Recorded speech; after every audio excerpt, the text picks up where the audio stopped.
नमस्कार दर्शक बंधु मु प्रदीप आपण मानक स्वागत करुच्ची आज आउ एक नुआ भिडियो तो दर्शक बंधु आपण मैंने समस्ते जानिथिबे सुभद्रा योजनार नुआ आवेदन जोटा कि गत 1 तारिख ठारू आरंभ हो सारी जो हिताधिकारी माने पूर्वर सुभद्रा योजन आवेदन करनथिले एवं वर्तमान 1/4/2025 सुधा अर्थात एप्रिल 1 सुधा जदि तांकर बयस 21 रु 60 वर्ष मध्य रही ताहले वर्तमान सेमाने निजर सुभद्रा योजन आवेदन करें एवं सुभद्रा योजन जो मैंने आवेदन करेंगे से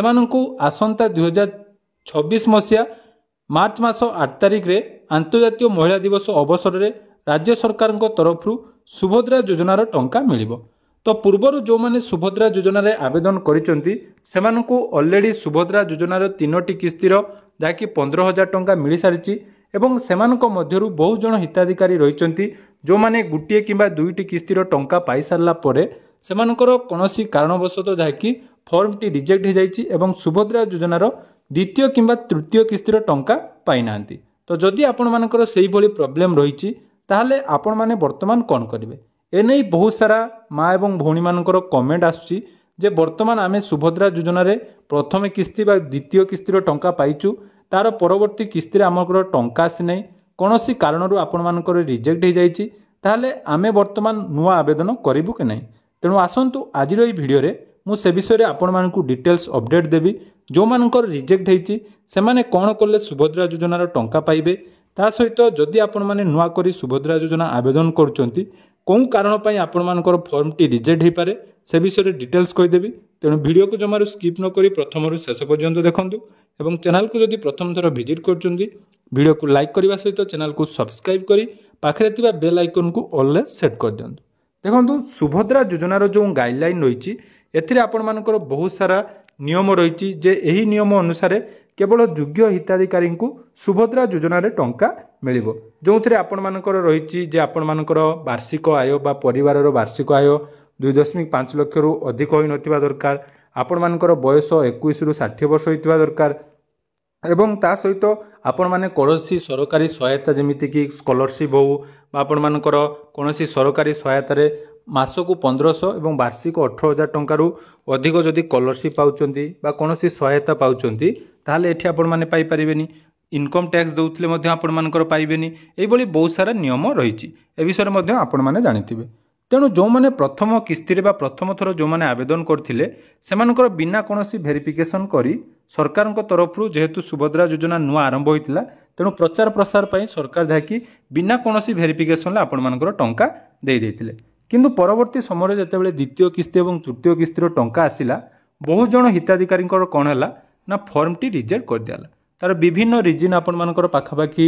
10 रु 12टा रिजन थिला जोटा कि गाइडलाइन रे आपण माने जानिथिबे आपण माने मध्य सेही सबु कारणरू जदि रिजेक्ट होइचंती विशेष करी मैक्सिमम लोकंकर इनकम 2.5 लाख बोली देखै जाकि रिजेक्ट कर दिया जाइछि एवं बहु जनकर स्कॉलरशिप जो माने पूर्वरु पाउथिले सेमानकर रिजेक्ट कर दिया जाइछि एवं परिवार जो माने मंडी रे धान बिक्री करचंती अधिक बा 5 एकरु अधिक जलसेचित जमी बा 10 एकरु अधिक अणजलसेचित जमी अछि से सबु क्षेत्र रे आपण मानकर फॉर्म टी रिजेक्ट हो जाइछि। तेणु से सबू हिताधिकारी मैंने बारंबार आपण मानकर कमेंट करुँच जे आमे वर्तमान सुभद्रा योजन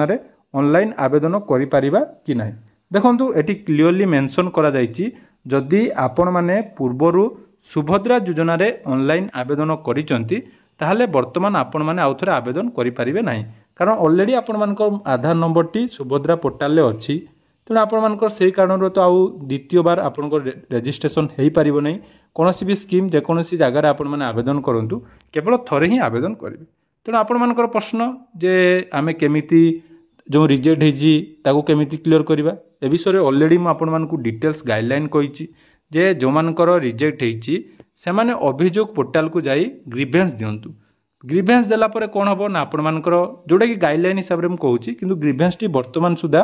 कहार भी वेरीफाई हेई नाही बहु जन हिताधिकारी बारंबार ग्रीवेंस देइचंती ब्लॉक रे ऑफिस को जाई फॉर्म देइचंती किंतु वर्तमान सुधा मध्य ता वेरीफाई हेई नाही। तेणु सेटा केतेबेले वेरीफाई होबो ता तो मु आपण मानकु डिटेल्स कहि परिबि नाही केवल एतिकी आपण मानकु देई परिबि सूचना जे आपण माने ग्रीवेंस जदि देइचंती ताले वेट करंतु गुटिए ही सॉल्यूशन तार वेट अपेक्षा करंतु अपेक्षा कला परे जदि सरकार दया हुए बा आपण मानकर वेरिफिकेशन हुए ताहले जाई आपण माने सुभद्रा योजनार जो रिजेक्टर रिजिन पई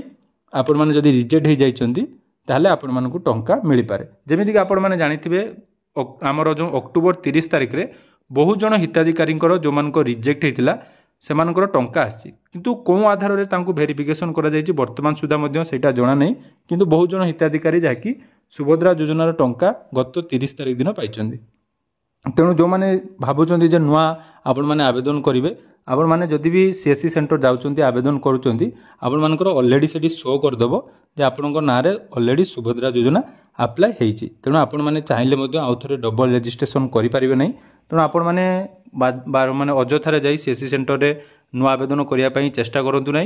तो जदि आप ग्रीवेंस देवार कौन प्रोब्लेम अच्छी डेस्क्रिप्शन में आपण मानक वीडियो देदेवी जो थे कि आपण मानकर केमिति ग्रीवेंस दिया कौन फॉर्मेट रही से सब देखीदेवे। तेणु या सहित जो मैंने नुआ करी आवेदन करुँच से ध्यान देवे। जदि आपण मैंने पूर्वर स्कॉलरशिप पाई आपण मानकर इनकम अधिक अच्छी ताले सुभद्रा योजना आपण मैंने आवेदन करूँ ना। आपण मानकर फॉर्म टी 100% रिजेक्ट हो प्रथम थर जमी बिना वेरिफिकेशन टंका दिया आउ सेमिति बिना वेरिफिकेशन क्या भी टंका दिज्व ना। तेणु जो मैंने 30 तारिख सुधा आवेदन करेंगे केवल नुआपड़ा डिस्ट्रिक्ट जहाँकि बर्तमान सुधा आवेदन आरंभ होना जेहेतु बाय इलेक्शन अच्छी तेणु इलेक्शन सरला आपण मानकर नुआपड़ारे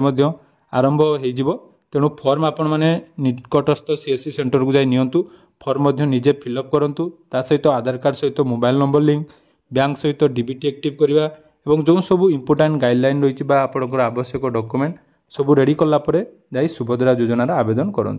तो जहाँ भी आपर डाउट अच्छी ऑलरेडी आपण 2 ରୁ 3टा वीडियो केमिति अप्लाई ठू आरंभ करी फॉर्म फिलअप ठू आरंभ करी सब डिटेल्स कही देछि। डिस्क्रिप्शन में प्लेलिस्ट लिंक अच्छी आपण मैंने जाई से सब देखिपारे।